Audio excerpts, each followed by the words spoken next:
when the time is left, then I will send the Kahoot link. Okay. Okay, ma'am. Okay. This will we will do.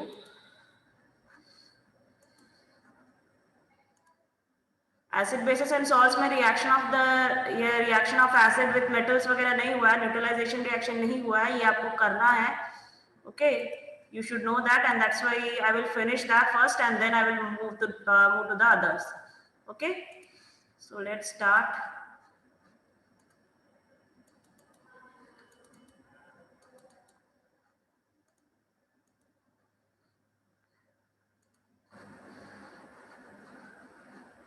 Ma'am, I have a doubt. Yes beta bolo.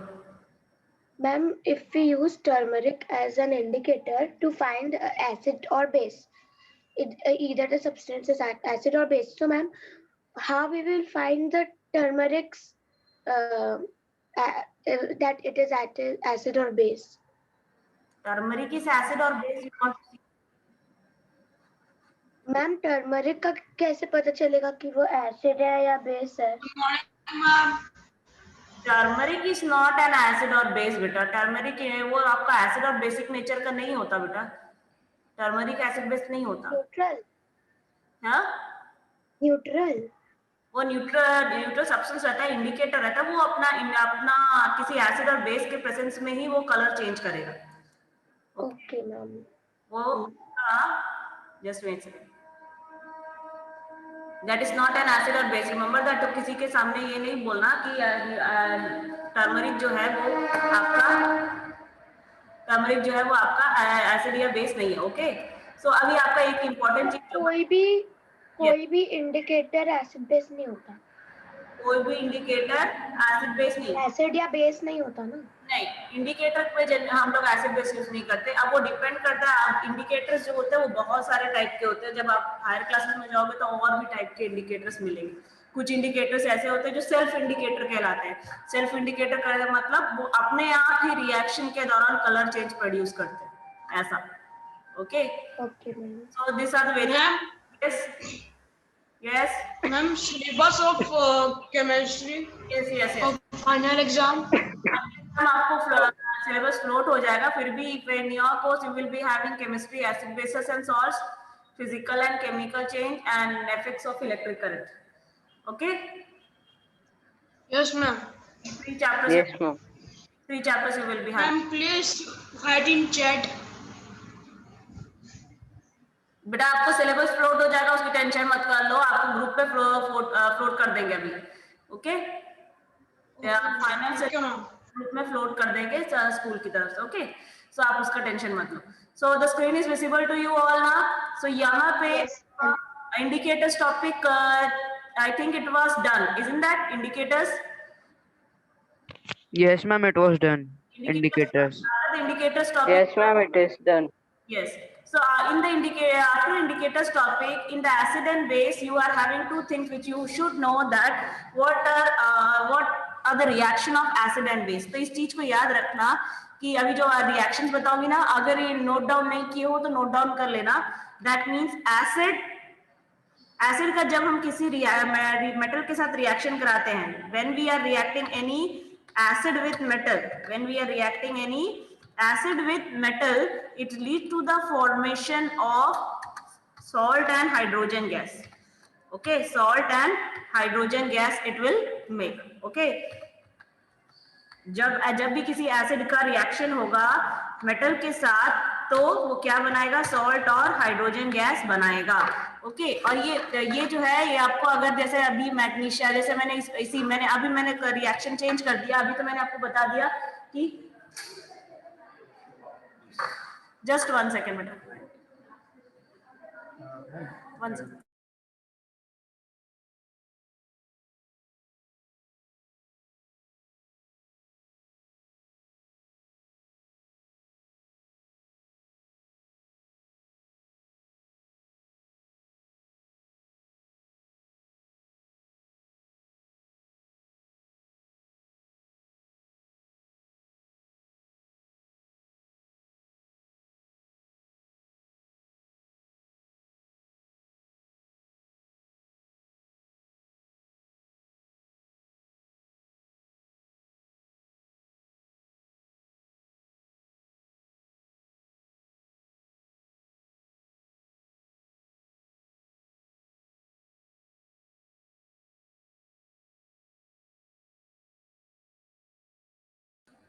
Okay, okay, okay. Okay, so acid reacts with metal to produce salt and hydrogen gas. तो इसी में अगर मैं किसी metal का कोई भी metal या कोई भी एसिड का रिएक्शन ले लूं, तो जैसे हम लोग ले रहे हैं एग्जांपल के कौन सा हाइड्रोक्लोरिक एसिड, हाइड्रोक्लोरिक एसिड के साथ रिएक्शन होगा जिंक का, तो वो क्या प्रोड्यूस करेगा, जिंक क्लोराइड और हाइड्रोजन गैस। ठीक है, अब मैं इसमें से कैसे क्वेश्चन पूछ सकती हूँ आपसे पेपर में, जैसे अभी सपोज मैंने आपसे पूछा है H2SO4 लिया, आपने क्या लिया है H2SO4, ओके, आपने क्या लेना है H2SO4, H2SO4, ओके, उसका रिएक्शन हम करा रहे हैं किसके साथ, मैग्नीशियम के साथ, तो क्या बनेगा, what it will form magnesium के साथ क्या बनेगा, जब हम लोग H2SO4 का रिएक्शन कराएंगे मैग्नीशियम के साथ, what it will form, magnesium is metal, yes magnesium is metal. अब देखो क्या बनाना है, सॉल्ट प्लस हाइड्रोजन गैस। मैं आपको तरीका बता रही हूँ कैसे बनेगा। तो ये जो है मैग्नीशियम जो है वो SO4 के साथ रिएक्ट करे, दिख रहा है ये MgSO4, तो MgSO4 नाम का, आपको बहुत इजी पड़ेगा सॉल्ट बनाना, आपको कोई कंफ्यूजन नहीं होगा। MgSO4, आप जो आपसे अगर कोई पूछेगा कि ये सॉल्ट क्या है तो आप बता देना MgSO4, नाम क्या पड़ेगा इसका, मैग्नीशियम सल्फेट, ओके, क्लियर है, मैग्नीशियम सल्फेट और हाइड्रोजन गैस बन जाएगा, ठीक है, इज इट क्लियर। सेम वैसे ही अगर मैं आपसे पूछूं HCl का रिएक्शन, किसका रिएक्शन, HCl का रिएक्शन, HCl का रिएक्शन कर रहे हैं हम किसी दूसरे मेटल के साथ, जैसे सोडियम क्लोराइड, जैसे सोडियम मेटल के साथ, ओके, तो क्या बनेगा, आप खुद ही जोड़ के देखिए, जोड़ के मैंने क्या बोला, मेटल को किसके साथ जोड़ देना, H को छोड़ दो, बाकी क्या बचा Cl, तो उसके साथ जोड़ दोगे तो क्या बनेगा, NaCl, यस NaCl, तो कौन सा सॉल्ट बना, सोडियम क्लोराइड, जो chloride, NaCl, but sodium is metal, yes, sodium is a metal,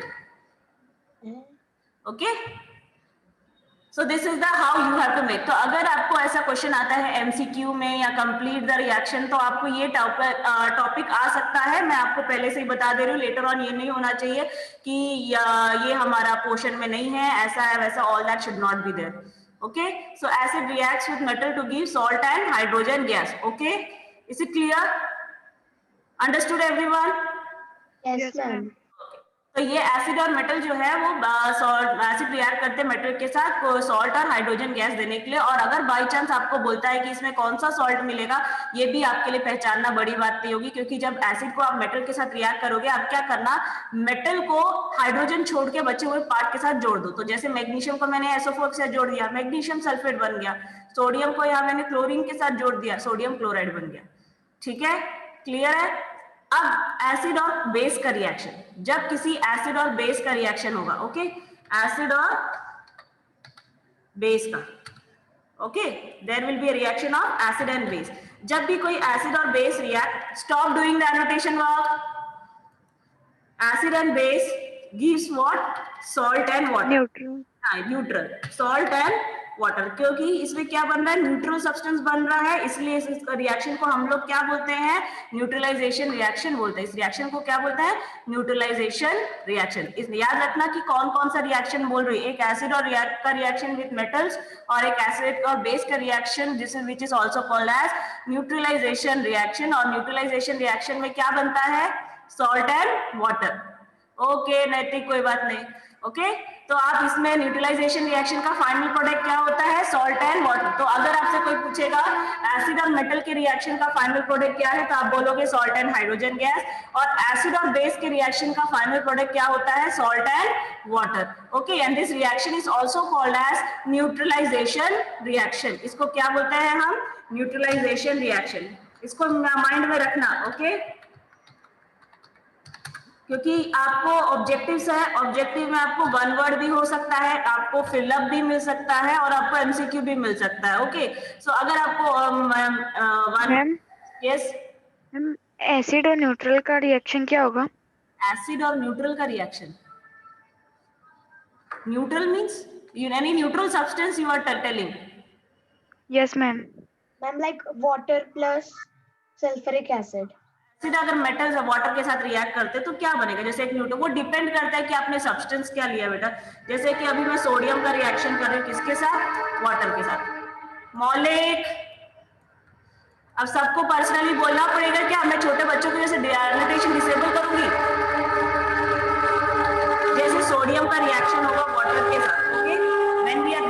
reaction of sodium with water, it will lead to the formation of sodium hydroxide. What is this molecule?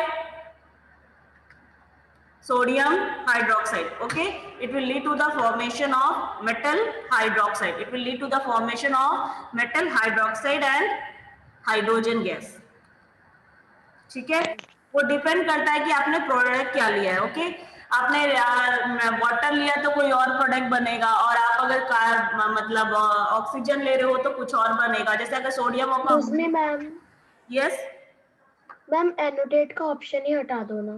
अरे annotate करके ही रहा. अच्छा disable नहीं किया था, sorry भूल गई. Okay, अब ऐसे भी मुझे यस हायर क्लास में एक second listen. Yes ma'am, acid का कोई फॉर्मूला होता है क्या? डिपेंड करता है आपने क्या. मैंने आपको क्लास की शुरुआत में ही, जब ये चैप्टर अभी फिर से रिवाइज करा रही थी, मैंने आपको 5 एसिड और 5 बेसिस का रिएक्शन याद करने बोला था ना मैंने. Yes ma'am. Name and formula, sorry name and formula. ऐसा name and formula of acid in base. Hydrochloric acid, nitric acid, carbonic acid और एसिटिक एसिड, ये 5 एसिड मैंने आपको बताए थे. Okay, sulphuric, hydrochloric. मैम, तो इनका कोई कॉमन फॉर्मूला होता है क्या? सारे एसिड कॉमन फॉर्मूला नहीं होते. एसिड की कॉमन फॉर्मूला नहीं होते. वो अलग अलग एसिड का अलग अलग फॉर्मूला है. जैसे आप सब क्लास 7 के स्टूडेंट हो, लेकिन सबका नाम अलग है, सबका नेचर अलग है. वैसे ही एसिड है, सारे के सारे एसिड है, लेकिन सबका नेम भी अलग है और हल्का हल्का नेचर भी अलग है. Okay, okay. So this was about what reaction. अब इसके अलावा स्ट्रॉन्ग एसिड और वीक एसिड मैं आपको ऑलरेडी बता चुकी हूँ. याद है ये? रिमेम्बरिंग और not? Strong acid and week acid. Strong acid and week acid. Strong acid क्या होता है बेटा? स्ट्रॉन्ग एसिड वो होते हैं जो पानी में डालने के बाद कंप्लीटली आयोनाइज हो जाए, यानी कंप्लीटली डिसोसिएट हो जाए चार्ज्ड पार्टिकल में, तो हम उनको क्या बोलते हैं? स्ट्रॉन्ग एसिड बोलते हैं. Is it clear? The acid which dissociates completely in water to produce ion, it is called as strong acid. Okay, clear है? एसिड जो है वो कंप्लीटली डिसोसिएट हो जाए. Acid which dissociate completely. Dissociate word भी use कर सकते हो. यस, डिसोसिएट मींस डिसोसिएट माने टूटना. तो मतलब अपने जो कंस्टिट्यूएंट है उसमें वो अलग अलग हो जाएगा. जैसे अभी अगर सोडियम क्लोराइड जो है वो किससे बनता है? सोडियम और क्लोरीन से. तो अगर वो मतलब एक अच्छा वो पानी में जाके टूट रहा है, सोडियम और क्लोराइड आयन में टूट रहा है, तो हम लोग बोलेंगे सोडियम क्लोराइड इज डिसोसिएटिंग. ठीक है, ऐसा वर्ड यूज करेंगे. सो डिसोसिएशन का मतलब टूटना. अपने जिस चीज से वो मिलके बना है वही कंपोनेंट्स में वो टूट के बिखर जाना. Okay, clear? सो जैसे अभी आपने क्या लिया, दो रेड बॉल और ग्रीन बॉल को जोड़ के एक नया सब्सटेंस बना दिया. आप जब उसको तोड़ रहे हो, रेड बॉल और ग्रीन बॉल को अलग कर दे रहे हो, that means you are dissociating that. Okay, so acid which dissociate completely. आप डिसोसिएट वर्ड नहीं यूज करना चाहते तो आप आयोनाइज वर्ड भी यूज कर सकते हो. आयोनाइज का मतलब समझते हो? जब वो आयंस के फॉर्म में, आयंस यानी चार्ज्ड पार्टिकल. ये आपको मैंने शायद chemical effects of electric current में बताया था. आयंस क्या होते हैं? Yes ma'am. पार्टिकल को बोलते हैं ना. आयंस किसको बोलते हैं? चार्ज्ड पार्टिकल्स को बोलते हैं, जिसके ऊपर या तो प्लस या तो माइनस चार्ज लगा रहेगा, तो उनको हम लोग क्या बोलते हैं? Charge particle. And the acid which ionize completely in the water, आप ऐसे भी बोल सकते हो. विच डिसोसिएट कंप्लीटली भी बोल सकते हो, या आयोनाइज कंप्लीटली भी बोल सकते हो. Okay, that depends on you which word is more suitable to your tongue. Okay, which dissociate completely in water. Okay, जैसे कि हमारा HCl हो गया. अब इसमें से एग्जांपल, अब सपोज मैंने एमसीक्यू दिया.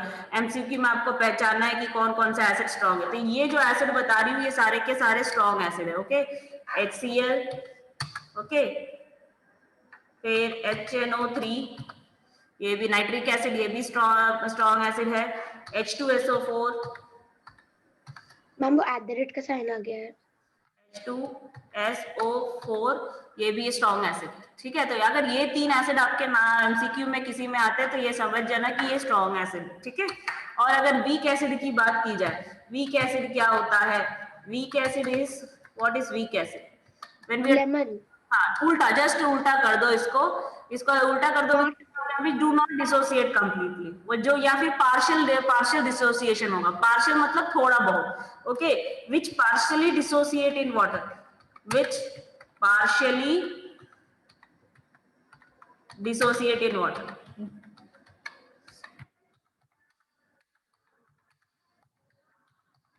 ओके, तो वीक एसिड क्या होता है? जो पार्शियली डिसोसिएट होते हैं वाटर में, उनको हम लोग क्या बोलते हैं? Weak acid. अब इसका एग्जांपल में क्या है? इसके एग्जांपल में मैंने आपको जो कार्बोनिक एसिड बताया था वो आपका वीक एसिड है। ओके, कार्बोनिक एसिड जो मैंने आपको बताया है that is a weak acid, carbonic acid. And इसके अलावा एसिटिक एसिड, ओके, ये भी वीक एसिड है। ओके, सो याद रखना कि स्ट्रॉन्ग एसिड में HCl, HNO3 और H2SO4, और वीक एसिड में H2CO3 और CH3COOH। अब वैसे ही स्ट्रॉन्ग बेस भी होता है और वीक बेस भी होता है। स्ट्रॉन्ग बेस क्या होगा?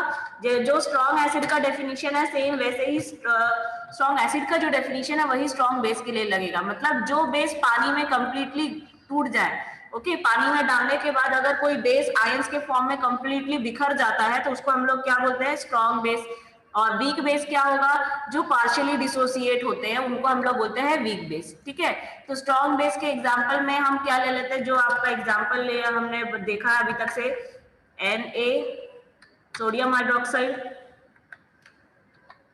ओके, सोडियम हाइड्रोक्साइड हो गया, पोटेशियम हाइड्रोक्साइड हो गया। इसके अलावा मैंने हाँ, अब ये स्ट्रॉन्ग बेस हुआ। अब वीक बेस में क्या होगा? जैसे आपका वीक एसिड का डेफिनेशन है which partially dissociate in water, okay, which partially dissociate मतलब जो पूरी तरीके से आयंस के फॉर्म में टूटते नहीं है पानी में, वो क्या कहलाते हैं? वीक बेस कहलाते हैं। जैसे कि हमारा हो गया, मैंने आपको एक एग्जांपल दिया था अमोनियम हाइड्रोक्साइड,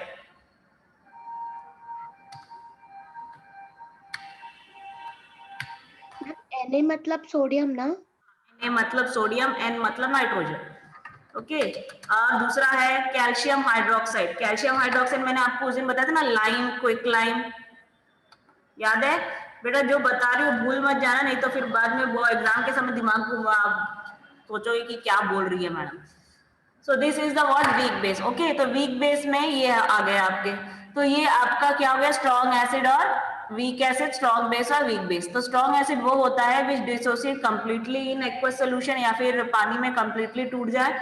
और वीक एसिड उल्टा रहेगा, जो पार्शियली डिसोसिएट होंगे। स्ट्रॉन्ग बेस जैसे स्ट्रॉन्ग एसिड होते हैं वो भी पूरी तरीके से आयनाइज हो जाते हैं या डिसोसिएट हो जाते हैं पानी में, और वीक बेस जो होते हैं वो पार्शियली डिसोसिएट होते हैं, जैसे कि वीक एसिड पार्शियली डिसोसिएट होता है। और एग्जांपल्स मैंने यहाँ लिख दिए हैं, इसको देख लीजिएगा। Okay, so these are the weak acid and weak base, strong acid and strong base. इसमें कोई प्रॉब्लम है? अभी तक से हमने जो देखा है इसमें क्या? स्ट्रॉन्ग एसिड, वीक एसिड, और वो जो रिएक्शन मैंने आपको बताया था, मेटल का रिएक्शन विद एसिड और एसिड का रिएक्शन विद बेस, तो ये दोनों अभी तक से टोटल कितने पॉइंट्स हो गए आपको? 4 नियर अबाउट, ये 4 पॉइंट्स यहाँ के प्लस 2 वहां के, तो टोटल 6 पॉइंट्स मैंने आपको बताया। Don't forget this, you can get this in the MCQ and you can get also it is this in the 2 marks question। जैसे अगर मुझे इसी चीज को अगर 2 मार्क्स का क्वेश्चन बनाना है तो मैं आपको ये दे सकती हूँ, differentiate between strong base and weak base, give one example of each, तो बन गया 2 मार्क्स का क्वेश्चन। अगर मेरे को प्रीवियस क्वेश्चन को सब्जेक्टिव फॉर्म में देना, जैसे मैंने आपको पूछा था reaction of acid with metal, तो मैंने क्या बोल देना है? Explain the reaction of acid with the metal with one example, तो ये हो गया 2 मार्क्स का क्वेश्चन। तो you can have 2 marks question. और सपोज मुझे इसी क्वेश्चन को ऑब्जेक्टिव के फॉर्म में पूछना है, तो मैंने बोल दिया which among of this is the weak acid, तो मैं आपको बहुत सारे एग्जांपल दे दूंगी और उसमें से आपको पिक करना है कि वीक एसिड कौन सा है, ठीक है? या फिर weak, yes ma'am weak base calamine solution भी होता है ना? हाँ, कैलामाइन सोल्यूशन आपको था, ये मैंने मैम किससे बना है कैलामाइन सॉल्यूशन? कैलामाइन का कंपोजिशन आप पूछ रहे हो? Yes ma'am. कैलामाइन का कंपोजिशन मेरे को थोड़ा देखना पड़ेगा। Calamine, ma'am what stands for here? Year, Here for K, ma'am what stands for K? K means potassium. Okay. Okay, so calamine is it is actually a compound. It is made up of iron, zinc and oxygen.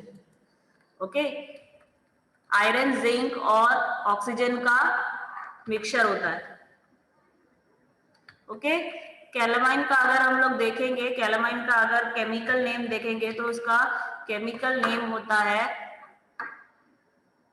इसका formula, अगर calamine इसका chemical name से ही चलता है, और इसका formula मैं आपको बता दे रही हूँ, Fe2O4Zn। Fe2O4, मैम हम लोग का अगर एग्जाम में ये आया मतलब कैलामाइन, कैलामाइन मैं आपको ऐसे नहीं दूंगी बेटा, आपका मैं I am not going to give this much higher level to the 10th class and how I can give you people.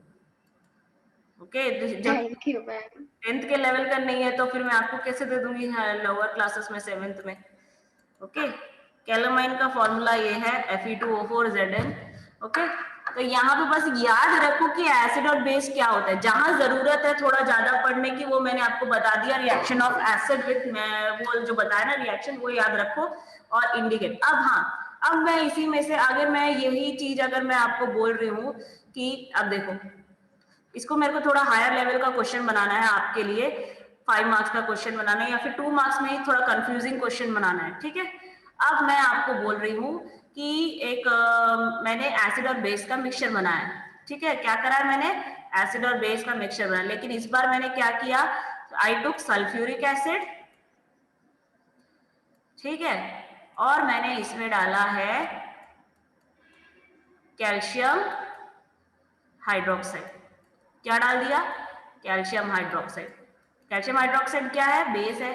अब आप बेस। सोच के बताइए कि ये जो अब इनके रिजल्ट से क्या बनेगा, क्या मतलब जो भी सोल्यूशन बनेगा, सॉल्ट का जो भी सोल्यूशन बनेगा वो कैसा होगा, वो एसिडिक होगा कि बेसिक होगा? मैम न्यूट्रल एसिडिक होगा। होगा।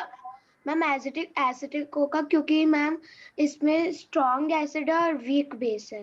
Very good, very good, weak base है आपका। जो कैल्शियम हाइड्रोक्साइड है वो वीक बेस है, और जो सल्फ्यूरिक एसिड है वो क्या है, स्ट्रॉन्ग एसिड है। अब जब स्ट्रॉन्ग एसिड। बात है, स्ट्रॉन्ग एसिड ज्यादा होगा और वीक बेस होगा तो जाहिर सी बात है सोल्यूशन कैसा हो जाएगा, एसिडिक हो जाएगा। ओके, अब इसी से रिलेटेड है एक और टॉपिक जो है pH. This is related to what, pH. Okay, अब इसे हमको क्या करना है, अब इंडिकेटर्स टॉपिक से ही रिलेटेड है, व्हाट योर पीएच। ओके, तो पीएच देखते हैं हम लोग, वेट,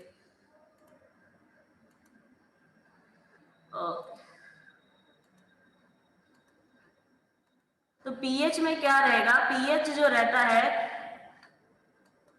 ये एक जर्मन वर्ड पोटेंस से डिराइव किया गया है। ओके, पीएच जो रहता है वो एक जर्मन वर्ड, क्या है नाम उसका, पोटेंस। पोटेंस यानी पावर।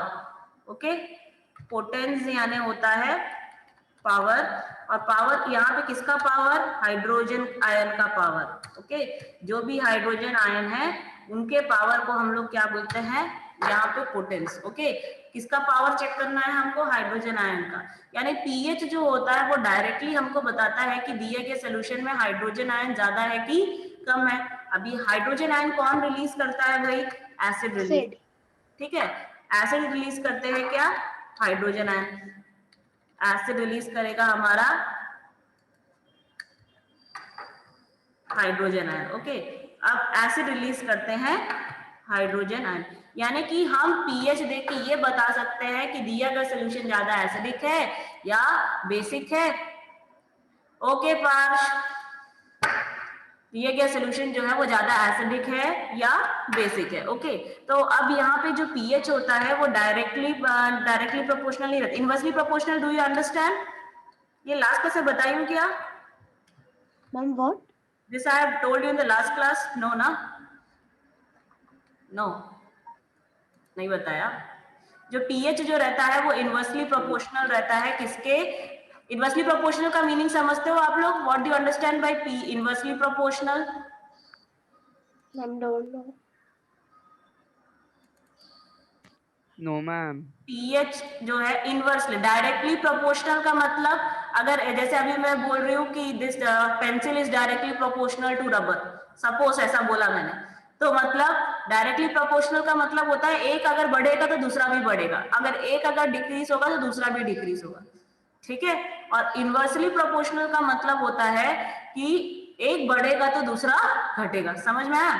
इनवर्सली प्रोपोर्शनल का मतलब होता है जस्ट अगर एक राइट की तरफ जा रहा है तो एक लेफ्ट की तरफ जाएगा, एक इंक्रीज होगा तो दूसरा डिक्रीज होगा। Is it clear? Okay, understood? Clear? Yes, ma'am. सीसा होता है ना, एक ऊपर जा रहा है दूसरा नीचे जा रहा है, तो वो इनवर्सली प्रोपोर्शनल का ही एग्जांपल है। तो pH is inversely proportional to H plus. तो अगर पीएच ज्यादा हो रहा है मतलब क्या हो जाएगा? H plus. pH ज्यादा है मतलब H प्लस क्या हो गया? pH is more than H plus is yes. If pH is more than Less. H plus is less, the solution will be acidic or basic?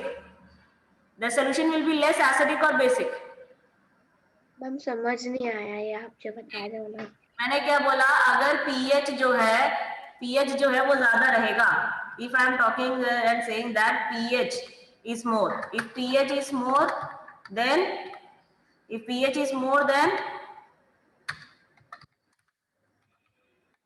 Ma'am pH कोई acidic basis थोड़ी है जो ma'am अपन बता देंगे कि वो ज्यादा है कि कम है। yes, pH से ही पता चला। वो तो एक स्केल है ना, हाँ? वो पीएच तो सिर्फ एक स्केल है ना। पीएच एक स्केल है, लेकिन यही स्केल सबसे ज्यादा स्टैंडर्ड वे में चलता है। क्यों? क्योंकि पीएच से हमको ये पता चल सकता है कि एसिड स्ट्रॉन्ग है, वीक है, बेस स्ट्रॉन्ग है कि वीक है, और दिया गया सबसे न्यूट्रल। लेकिन बाकी जितने भी इंडिकेटर आप यूज करते हो, ओके, उसमें हम लोग को कलर चेंज देखना पड़ता है। वो कलर चेंज को लेके फिर आप कैसे पता लगाओगे कि एसिड है कि बेस है, मतलब स्ट्रॉन्ग एसिड है कि वीक एसिड? फिर आपको रिटर्न होके किस में आना पड़ता है? पीएच स्केल की तरफ। ठीक है, आप लोग जो लिटमस सोल्यूशन यूज करते हो, लिटमस पेपर यूज करते हो, पेपर में डिप करोगे तो आप उसको कलर चेंज ऑब्जर्व करोगे। कलर चेंज जैसा आया, ऑरेंज आया या रेडिश आया या पिंक आया, तो आप उसको ले जाके पीएच स्केल के कलर चेंज स्केल से मैच करते हो, और मैच करने के बाद आप बताते हो कि हाँ ये भाई ये स्ट्रॉन्ग एसिड है, ये वीक एसिड है, इसका पीएच रेंज जितना है, ऐसा करके। ठीक है, तो पीएच एक स्टैंडर्ड स्केल हो गया हमारे लिए स्कूल लेवल पे या कॉलेज लेवल पे एसिड और बेस को पढ़ने के लिए। ठीक है, अब pH is more than H plus is less, तो इसका मतलब क्या हो गया हमारा मैम मतलब मैम नंबर्स के हिसाब से ना, जैसे अगर 7 से ज्यादा है तो वो H प्लस नहीं रहा, वो OH माइनस हो गया। बता सकते हो पीएच से आप एक रेंज हमको जो रेंज की जरूरत है वो हमको किससे मिलेगा? पीएच से ही मिलेगा। तो पीएच में अगर हम लोग पीएच स्केल देखते हैं तो सबको पता है कि पीएच स्केल कैसा रहता है। It is starting from 1 to 14। Isn't that pH जो होता है, अगर हम लोग स्टार्टिंग करेंगे तो ये स्टार्टिंग किससे होता है? 1 से लेके 14 तक का स्केल रहता है। ओके, और इसमें जो मिड में रहता है वो 7 रहेगा, और 7 जो होता है वो न्यूट्रल को रिप्रेजेंट करता है। ओके, 7 जो रहेगा वो न्यूट्रल रहेगा, और 7 के बाद जो रहेगा वो बेसिक। ठीक है, और 7 से नीचे जो रहेगा वो है एसिडिक। ठीक है, अभी मैंने आपको बोला है कि पीएच इज मोर। अगर मैंने पीएच इज मोर बोला है तो H प्लस लेस हो गया। H प्लस लेस होने का मतलब ये हो गया एसिडिक कंडीशन लेस है। ओके, लेस मतलब एसिडिक कंडीशन कम हो गया। और अगर मैंने आपको बोला पीएच इज लेस, यहाँ पे पीएच ज्यादा था ना, अब अगर मैंने पीएच कम कर दिया कि आप सपोज मैंने बोल दिया लेस देन 7 है, तो भी आप देख के समझ जाओगे कि सोल्यूशन कैसा है, एसिडिक है कि बेसिक है? एसिडिक। ठीक है, और अगर मैंने बोल दिया पीएच इज 8, तो क्या समझोगे आप? बेसिक है। OH more. OH is more. अब इसी चीज को मैं सपोज आपको थोड़ा हायर लेवल पे किससे, आप पीएच समझ गए, अब इसी को रिलेट करना है किसके साथ? आपको स्ट्रॉन्ग एसिड और वीक एसिड के साथ। तो सपोज मैं आपको एग्जांपल दे रही हूँ कि आपने लिया है अमोनियम हाइड्रोक्साइड। ठीक है, अमोनियम हाइड्रोक्साइड को आपने मिक्स किया है एसिटिक एसिड के साथ। आपने अमोनियम हाइड्रोक्साइड को किसके साथ मिक्स किया? एसिटिक एसिड के साथ। तो जो रिजल्टिंग सोल्यूशन बनेगा उसका पीएच क्या होगा? Less like 1 2। एकदम जल्दी नहीं आंसर, क्विक नहीं। 7 के आसपास। यस लेस होगा। लेस होगा। मैम 7। मैम आपने क्या बोला, वो दो सब्सटेंस का नाम फिर से बताना। अमोनियम हाइड्रोक्साइड और एसिटिक एसिड। मैम 7। ये नहीं पता कि कौन सा स्ट्रॉन्ग है कौन सा वीक है, तो हम नहीं। अमोनियम हाइड्रोक्साइड वीक बेस है, एसिटिक एसिड वीक एसिड है। अब दोनों ही वीक हो गए, कोई ज्यादा। 7। हाँ 7 करेक्ट। इस तरीके से आपको फाइंड करना। अब अगर मैंने बोल दिया आपको मतलब एसिटिक एसिड है और NaOH है, एसिटिक एसिड है और NaOH है, CH3COOH एसिटिक एसिड और NaOH है, तो क्या होगा? एसिटिक एसिड वीक एसिड होता है, NaOH स्ट्रॉन्ग बेस होता है। अब क्या होगा, पीएच ज्यादा, पीएच 7 से ज्यादा होगा कि कम होगा? 7 से ज्यादा होगा। मैम 7 से ज्यादा होगा क्योंकि NaOH ज्यादा स्ट्रॉन्ग है और एसिटिक एसिड वीक है।